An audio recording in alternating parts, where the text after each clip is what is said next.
Hi, everyone. My name is Brandon. I will be your moderator for this episode. Welcome to The New Normal, where we ask industry experts how they're dealing with working during lockdown, what they've done to make their business more secure, and how remote life has changed their day-to-day.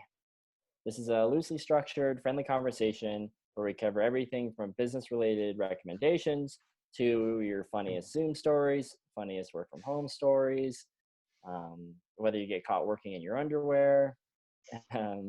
Yeah, it's a friendly conversation. So to kick things off, I want to introduce our panel. Joining us today, we have Aaron Cure, Principal Security Consultant at Cypress Data Defense. Say hi, Aaron, and tell us a little bit about what you do. Of course. I should have known that was coming. It was coming. It was a thing. Yeah. So I'm a Principal Security Consultant at Cypress Data Defense. We do everything from secure SDLC to app pen testing to you name it, we can help out. So. Perfect. Also joining us is Brian Marshall, CTO at Lark Security. Say hi, Brian. Tell us a little bit about yourself. I am CTO at Lark Security, and we're a soup to nuts security and compliance organization. And yeah, not on my weight game today, so. Understood, what kind of soup? That's the real question. Compliance soup. Oh, yummy. Yeah, the most delicious kind. Also joining us, we have Steve Costin, another Principal Security Consultant at Cypress Data Defense. Say hi, Steve. Hello there. And our celebrity guest of the week, we have Tyson Henry, CTO at BurstIQ, and extra celebrity guest, Angie Gallagher, Director of Business Development at BurstIQ. So I'll start with you, Tyson. Go ahead and tell us a little bit about yourself. And hey, guys. Yeah, Tyson Henry, CTO at BurstIQ. BurstIQ is a blockchain-enabled big data platform for specifically healthcare, but the platform is agnostic for all sorts of data. And we provide all that services to different companies ranging from startups to Fortune 100 companies. Here's how I answer Tyson. Tyson is the godfather of the burst chain. Perfect. But yeah, no, he's right. Moving on to what I do, again, I call him godfather of the burst chain because our chain is proprietary and it was made from scratch. A lot of people don't really understand that, or I shouldn't say don't understand, they learn that our blockchain is really unique. And Tyson actually is the one who locked himself in his man cave for 3 weeks. I imagine he was blasting Metallica or something like that, and out came the burst chain. So what I do with that technology is I work with startups around the world. I also work with some enterprise partners as well, but my main job is working with the startups and allowing them this awesome opportunity to use our blockchain and this frontier technology for free, really, before they are pre-revenue, and that saves them just months of development time. So I have the pleasure of meeting a lot of entrepreneurs around the world. Very cool. Perfect. All righty. Well, that leads us into our topic for the week, which is blockchain. Some of us are drinking our drink of the week, which is, I think Aaron has a Long Island iced tea. Tyson and I have some scotch on the blocks, and we're here to chat about blockchain. So I have some questions prepped for everyone. I'll throw some out there. This is for the whole group. I first want to know, what do you miss most and what do you want to get back to doing, either business-wise or personally, with this whole lockdown and working from home situation? Who's first? Well, I'm looking forward to getting back and seeing some people, both clients and coworkers again. Our team has been working remote, 60, 70% of the time anyway. There's just something about us being in the office together, jumping on a whiteboard, talking, having impromptu conversations that, always leads to something interesting and fun. And I miss having that little just impromptu, times with the team and then also having that cross between the development team and our business development team. Personally, I'm looking just to get out of the house a little bit more. Open up a few things, get back to the gym and do some things that, resemble something of a normal life again. But all in all, it's been good. BurstIQ has been very busy during this time. We haven't been bored at all. So while it's been good, there's definitely some things we've missed. Wow, Mr. Professional. I was going to say I miss shopping and restaurants. I miss customers and being able to get out and do business. And I drove by Bed Bath today and I'm like, oh, wow, I'd love to go in and shop. I'm like, wow, that's really awful. I got to be honest, I'm getting tired of Home Depot and Ace Hardware. So, but, essential businesses suck. There's got to be something more fun. I know, like the mall. Yeah, right? Yeah. Yeah. You know what? And I've been going out to this, I went to this Thai restaurant, did pickup, order out. But some of these dishes, I don't know how they're supposed to mix them together. And so I come at home and I'm like, ooh, what am I supposed to do with this one? I really want to be in the restaurant so I can get it served properly. Right. Yep. Yeah. It tastes totally different when I order it there. Yeah.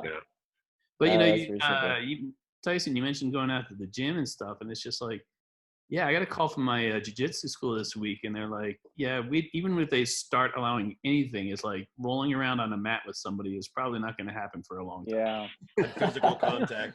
Yeah. You do it virtually. But, they're trying to get kickboxing going, that element of the school. So I was like, oh, that'd be cool to do. With 6 feet of separation. Okay. Right. Well, Yeah. It's kind of like an old Clint Eastwood movie. Perfect. That's awesome. Yeah. So I'm glad to hear that you guys want to go back to the office in some way, shape, or form. I saw that Twitter had announced that they were basically allowing everybody to work from home forever, company wide now. Yeah. And I personally I like offices. I like people. I'm glad to hear other people share that same sentiment. I actually can throw in there too. Other things I miss, conferences like DEF CON. Oh yeah. Yeah. Like Aaron and I go out and instruct for SANS, and it's like, it's fun to go out to different cities and go to new restaurants and go and get in front of a whole group of students and teach, and then boom, I had 6 classes just dropped, and I know, Aaron, you're in the same boat. Yeah, same. Steve and I just right when this started, I was supposed to leave for Singapore.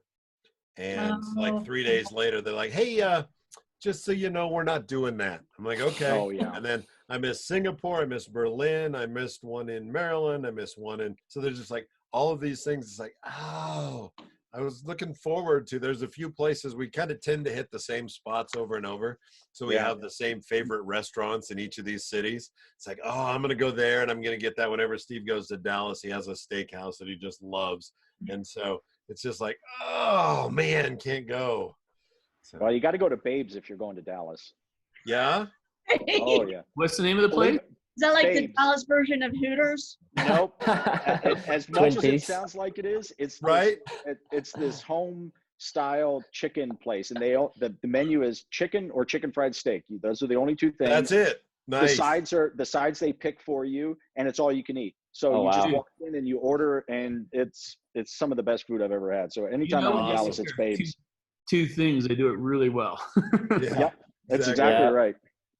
Yeah, that's amazing. I like Heart 8 in Dallas. Isn't it Dallas where Heart 8's at, just north of the airport? It's this giant barbecue place where each one of the smokers is probably at least 15 foot long and 10 foot around. And you walk in and you just order by the pound. It's like, oh yeah, I'll take a half a pound of that and a half a pound of that, and a pound of that. Pretty soon you walk inside, you got 10 pounds of meat. And then you hit the sides. And there's a 50-foot long buffet of sides that you can just walk around. It's like, ooh, that looks good. I'm like, all right, it'll be $130. That's all right. You got a to-go box? I think that's the place I went to, you know, and you order from about 15 feet away and they got a knife this big. And so your sense of perspective is completely that doesn't look like very much. Yeah. You better put another half a pound on there. Then they bring it up close to you and it's like, whoa. If any of our listeners live in Dallas, now you know where to go. Support your local restaurants. That's right.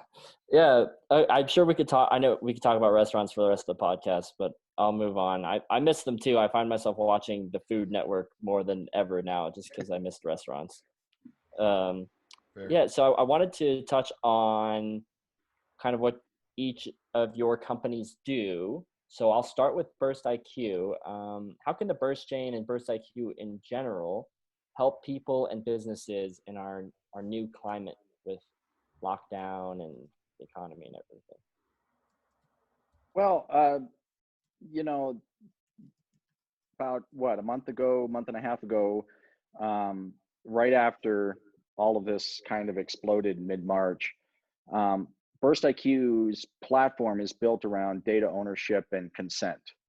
And, you know, one of the things that our founders, Frank Ricotta and Brian Jackson, wanted to do was find a way to contribute back in a way to both researchers and the general community on how do we enable COVID-19 research.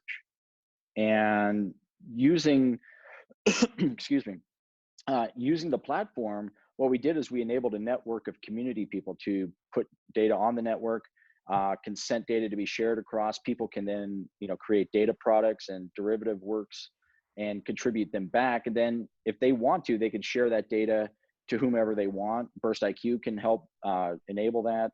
And so really that was kind of the genesis of what we're trying to use the BurstIQ platform right now. And it's open to researchers for free. We're just trying to find a way to enable everybody to kind of find a way to contribute back and collaborate. And, you know, we find people that are adapting to that pretty quickly. Oh, that's interesting. That's very interesting. And maybe it would be good for people that aren't as familiar with BurstIQ to just elaborate a little bit on the basics of the platform and the Burst chain. Sure. So the Burst chain is a blockchain. It was built specifically for healthcare about 5 years ago when BurstIQ was founded. The founders, Brian and Frank, really wanted a company that was going to find a way to fix some of the both data security and the data ownership for patients. As we all know, patients don't really own their own data. Your doc does, the hospital does, the pharmacy does. Right. And then because of HIPAA and high tech laws, those people are very, very paranoid about keeping the data secure. Data breaches and HIPAA have penalties and fees that go along with it, plus public announcements, and that always looks bad. So they do their utmost to protect it and keep it siloed off from the rest of the world. Well, that doesn't do me as a patient any good. How do I get my data to go see a specialist next week? If anybody's tried that, you know, I had to go see an orthopedic. Well, I had to go and sign, you know, a bunch of papers at my primary care. I had even paid to get copies of my own healthcare records and then, you know, hand carry them to the orthopedic. And this is the 21st century. It's like, you know, why is it like this? They're asking you like your fax number. Or the fax number, yeah. Like, who uses a fax? Yeah. Well, hospitals use faxes secure, all the time. It's always secure. That's true. Insane. And so, you know, one of the things that we found early on with blockchain is, you know, people understood blockchain only in the cryptocurrency concept.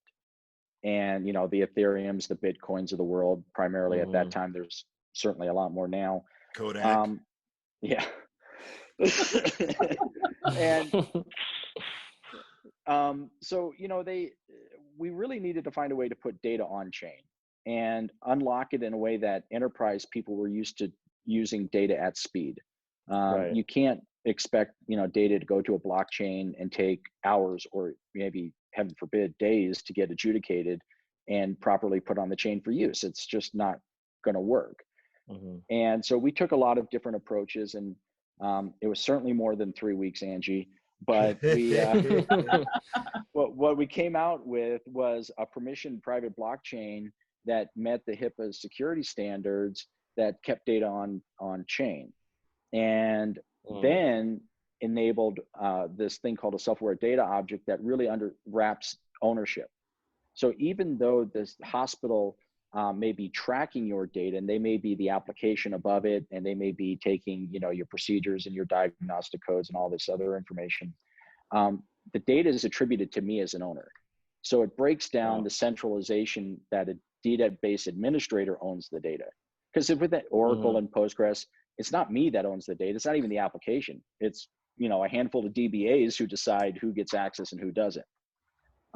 So by enabling the data to be owned by, you know, the individual, the patient, now I can consent, and it's a form of a smart contract on the blockchain.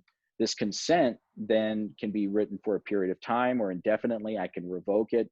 And, you know, if I'm going to go see Dr. Brandon next week, which I'm not sure why I would if he's still drinking the bourbon over there, but if I'm going to not with his beard, I'm going to go see him for a surgery and let him cut into me, you know, I can share my data with him for the next 2 weeks. And so he can have all my records and whatnot. And it can happen at the flip of a switch.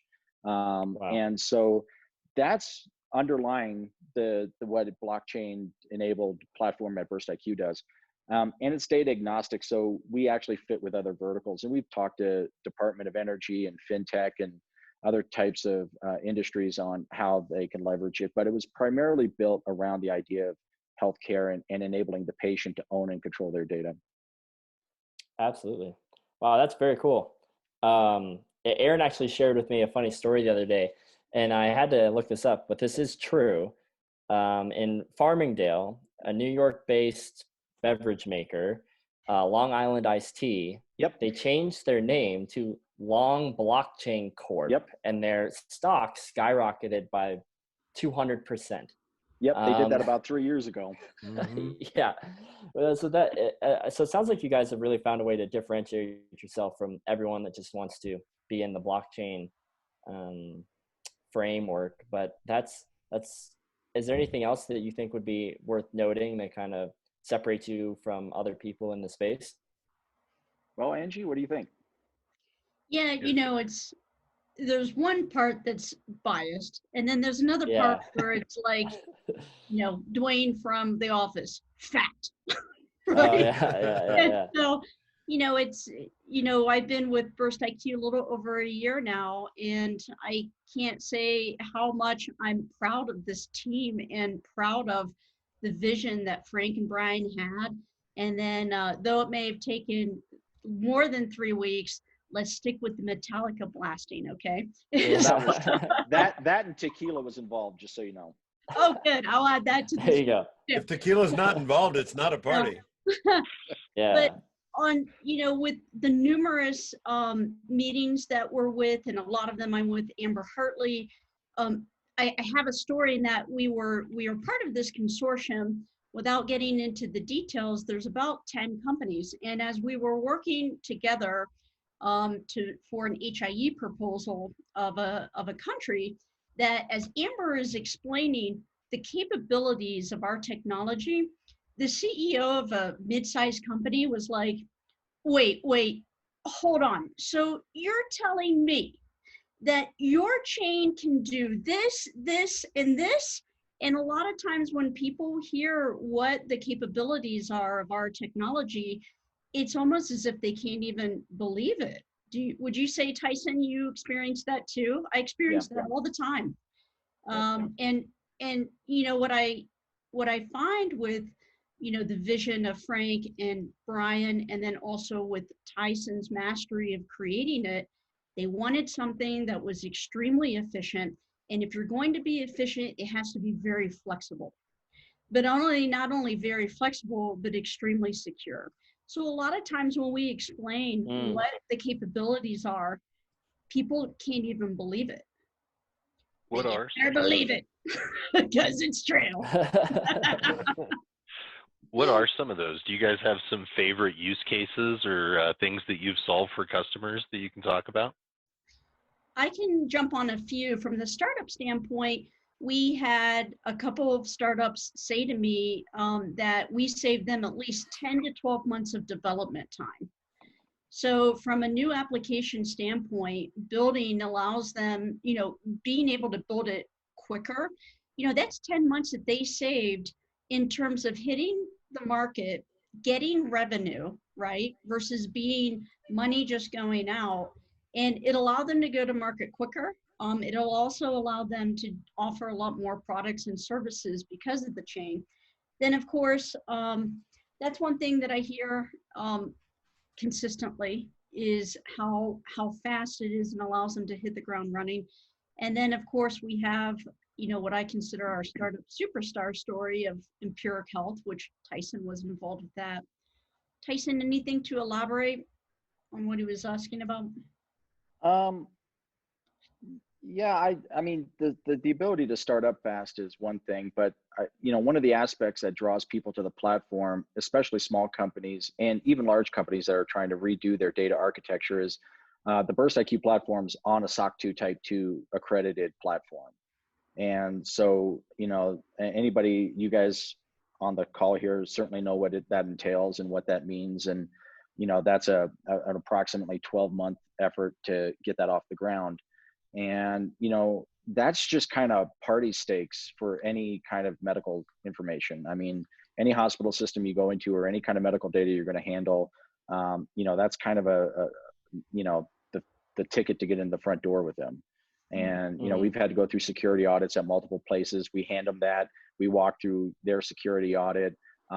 One very large healthcare system in the West, we went through and did their security audit in like 3 days, and their SO came back and was like, okay, we haven't had anybody pass that fast in years. And so, that's one of the enablers that you get as far as getting launched and going. Yeah, the opportunity to integrate with a system that's really secure, it sounds like. Yeah. Well, that's one hell of a story. I appreciate you guys sharing that. Do any of my other panelists want to talk about their story or background? Try and beat that. Maybe you were blasting ADC or ACDC. ADC? Blasting that ADHD. Yeah. Squirrel. Yeah, different era. Yeah, I mean, in that case, then we can, if they want to pass, we can move on. I have some other questions prepared. Let's see, what would be fun for us to talk about? Aaron, that's what you play over there, right? While you're gathering your question, Brandon?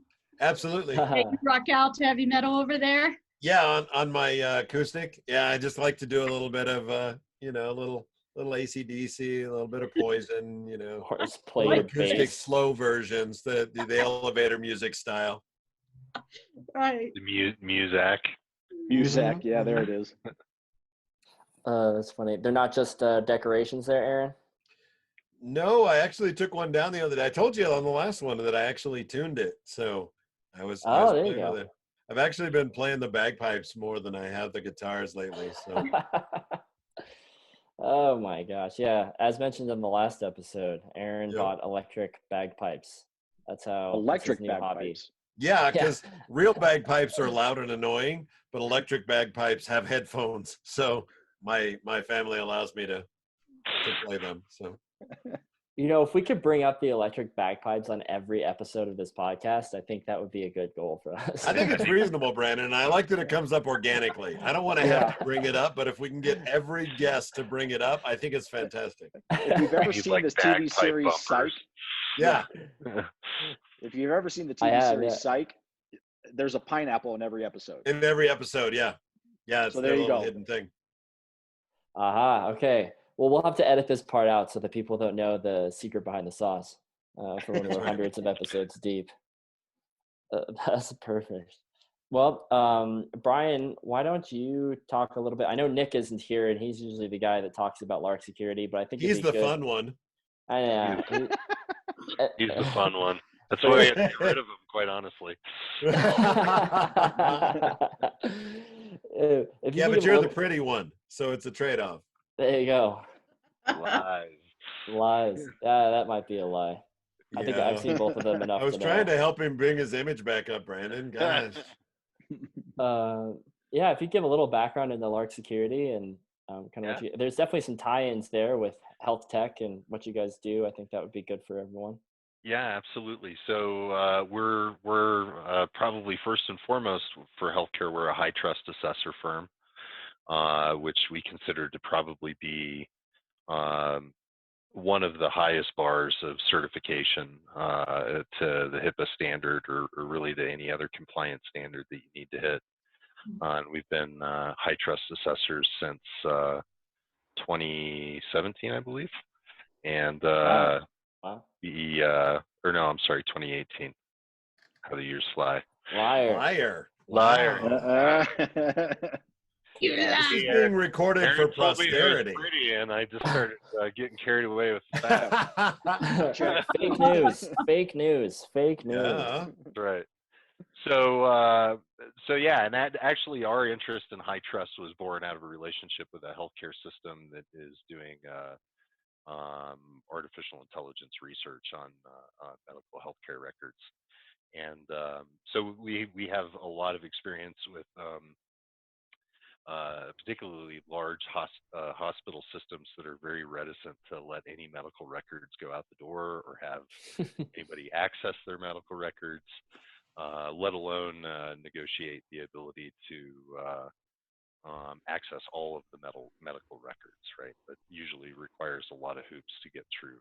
And so I have a lot of appreciation for the solutions that BurstIQ brings to the table, and especially with, we have some involvement with projects where really the COVID pandemic has driven a lot of rush to get like PPE inventory shared across major healthcare systems, and share diagnostic and lab data across multiple lab systems. And so, the kind of data sharing that they enable is just going to become more the norm, I think, as more and more systems really strive to hook together. The old concept of just HL7 and shipping CSVs back and forth doesn't really fly.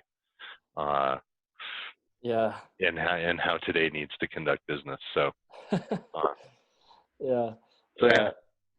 I think we should also have a side tracker for how many acronyms are used in these podcasts. Right. And have a counter and see who can break the record for the most acronyms. Like the South Park episode where they have the counter down and how many times they say. Yeah. I like it. Yeah, exactly. Aaron, how about you? Do you want to talk a little bit about Cypress and kind of how the same question, how does it help with the current climate, or kind of how that ties in with the same problems that BurstIQ was mentioning? Absolutely. So we, just like our friends at Lark, believe that, HIPAA is great.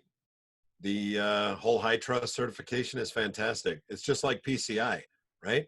They're all great baseline things. If you can meet that minimum threshold, then fantastic. And then we want to step above that, and we're going to say, okay, how should we really be doing business? As long as we meet the minimum threshold, we're fantastic. And, BurstIQ being able to actually secure those and verify that the records are authentic and all that kind of great stuff that you get with blockchain is definitely above what most of the applications we see are storing day to day. And then we want to see the standard kind of things like, is there SQL injection, right? Mm-hmm. Is this great stuff there that you're protecting all these records, but I can just grab them, right? Or are there your standard cross-site scripting, authentication, authorization, those issues that show up in all of these applications that no matter how well your back-end storage and your data storage and encryption is, if your application is just barfing up that data, you have more issues than that. So we kind of take that step beyond the certification and say, what can we do to make the application more secure? So our focus is more on the way the application functions, what it does, how it does it, who it does it for, and controlling that kind of stuff. So altogether, I think that the three of us really form a nice triangle of keeping the data secure, making sure that it meets all of the certifications so we're not getting a bunch of functionality issues, and then we're not getting a bunch of fines because we're not meeting the certification.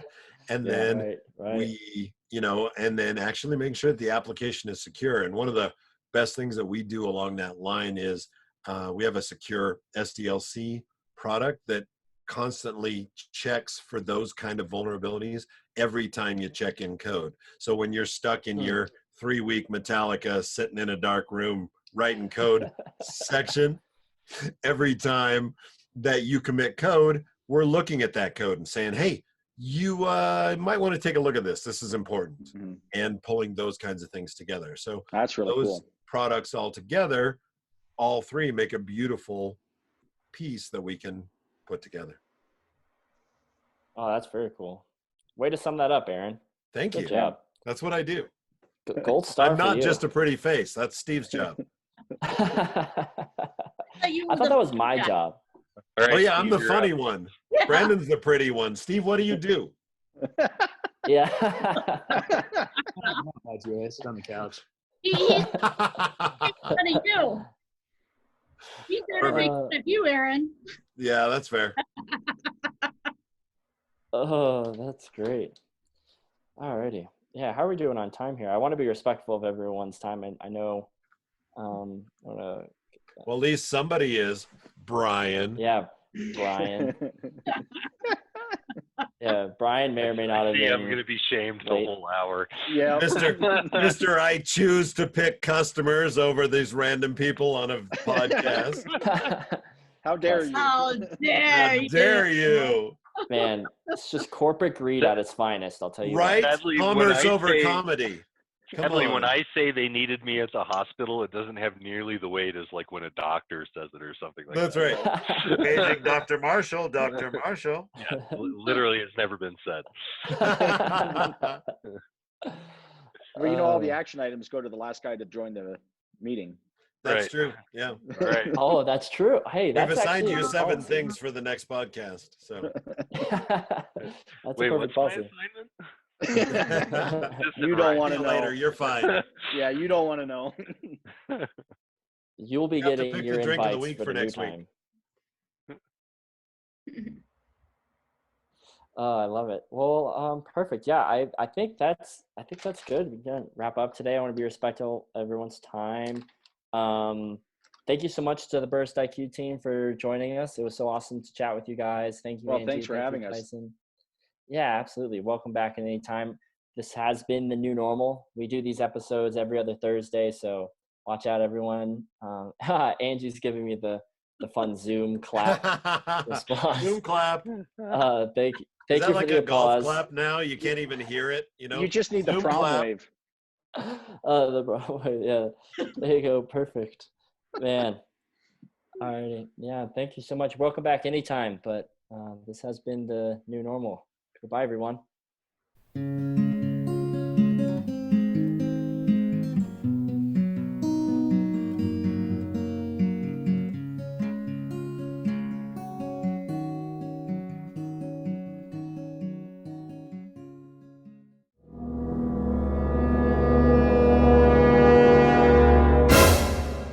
Hey, there he is. Hey. Hey, Brian. Looks like a deer in headlights. He doesn't have headlights. That's why he shaved. And Ming the Merciless has just joined. Thanks, Brian. Sorry for being late. Everyone have their Brian, do you have your drink, sir? I don't have an adult beverage. I didn't plan well enough. I probably need to go make that happen. I don't think I've ever seen you on a call without a drink. Yeah, this could be really bad luck. Jeremy, don't forget to hit record. We've been recording this whole time, people. Oh, see, I don't see the light. Usually I get the notification, but I don't see it. That's not your meeting anymore. Flashing recording up in the upper left-hand. Oh, you mean that big red thing that says recording? Yeah, I'm looking for it on the right. I'm like, I'm not seeing it. Your other left. Oh, I have my video flipped. That's the problem. So if any of our listeners want to improve their technology services, please give us a call. Clearly, Contact 1-800. Clearly, we know what we're doing. We're starting out great. Yeah. So this is the one that I looked up, and all I saw was Angie's closet, and then the skeletons in her closet. And I'm like, wait, oh, okay, I see. It's actually Jeremy. All right, that's fair. So it made me giggle. That's what I was talking about in the chat. After I saw your chat, I was gonna I have a second one, and I was gonna set it next to him, so her skeletons were growing as the pod went on. Nice. That would be cool. More skeletons in your closet. You should add a skeleton for every episode. There you go. There's your pineapple. Backgrounds are going to get really old real quick. We're going to have to start finding creative places to do these. True.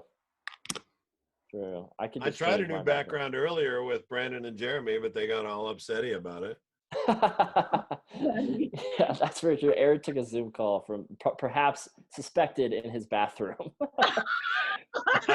I was busted by the fan on the ceiling. Otherwise, I'd have been good. I pointed it right up at the light. I was set, and they're like, living rooms don't have fans. I'm like, damn it, busted. Or towel racks. Or towel racks. That was the other thing. The towel rack in the middle was my giveaway. That's like the toilet flush during the Supreme Court oral argument. Right. Wait, I didn't hear about that. Oh yeah, first day of oral arguments over teleconference, and somebody flushes the toilet. That's awesome. Yeah, that's what mute is for. Hello. I muted the flush. I was a proper Zoom etiquette. Well, I mean, what if it was the solicitor arguing at that point? No.